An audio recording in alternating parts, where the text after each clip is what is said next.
I'll give you one about the Prime Minister at the time, Tony Blair. What one will I give you?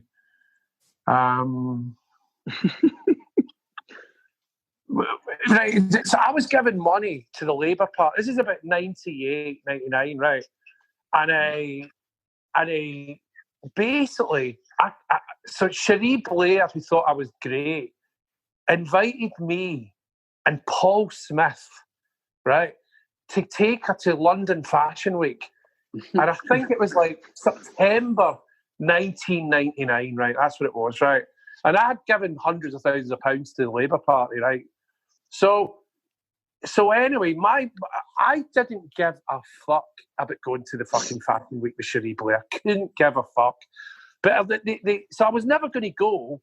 And the invite was on the mantelpiece. And my wife, like all women, love all that. And she went, I want to go to that. And I went, yeah, just phone up Margaret McDonagh, who was the General Secretary of the Labour Party. Phone Margaret up and get an invite. So the Labour Party, in true fucking procrastination like mode, basically left it. We were supposed to go to the Monday to the fucking to the Fashion Week, and it got to the Friday, and then the Labour Party phoned us and went, Kate can't come, my missus can't come.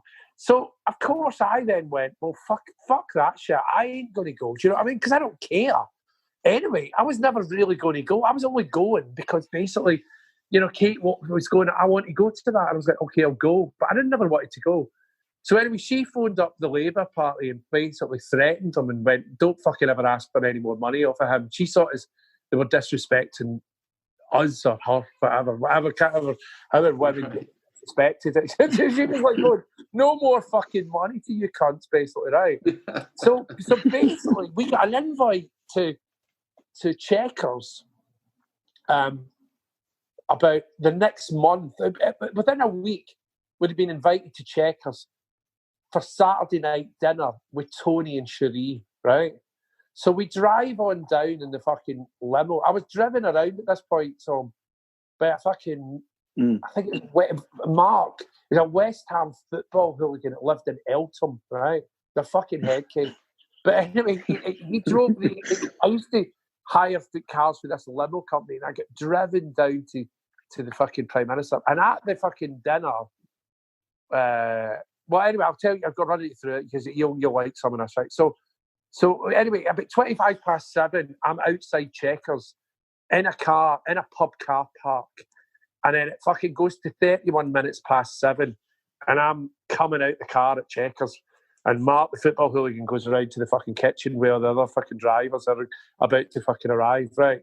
They get a cup of tea or whatever, right? And I go on in, and there's Tony Blair dressed in Gap fucking clothes, right? I'm in a Paul Smith suit, right, looking rather Britpop, I suppose, right? And my missus is all done up in Prada and all that bollocks. And Tony Blair's in these Gap originals. Anyway, after about 5-10 minutes talking about the new Oasis record, which was coming out, I don't think it came out for another six months or something like that, or maybe even a bit longer.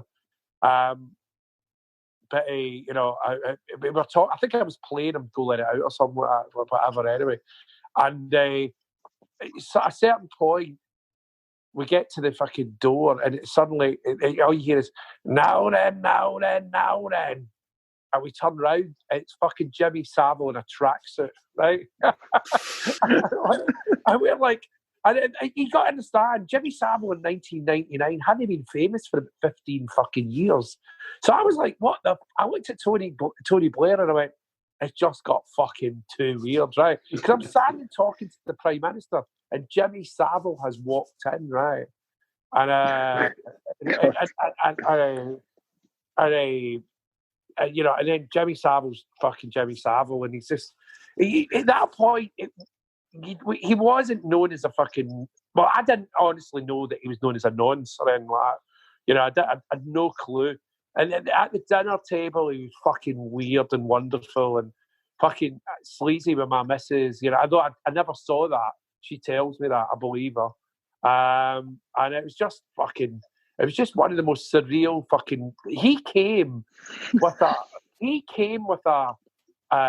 guy, a security guy, that ran a security firm with 2,500 people. So he was totally fucking. He was connected, mate. Do you know what I mean? You know. So that was a strange time, you know. Yeah, strange bunch of people all in one place. Yeah, it was me and my missus. And this is who was there. It was me and my missus, Tony and Cherie, John Reid, the Celtic director. It was also the foreign secretary at one point. John O'Farrell that wrote Things Can Only Get Better book, and his wife. Who's that? Dame. Who's that fucking actress? Dame Edna.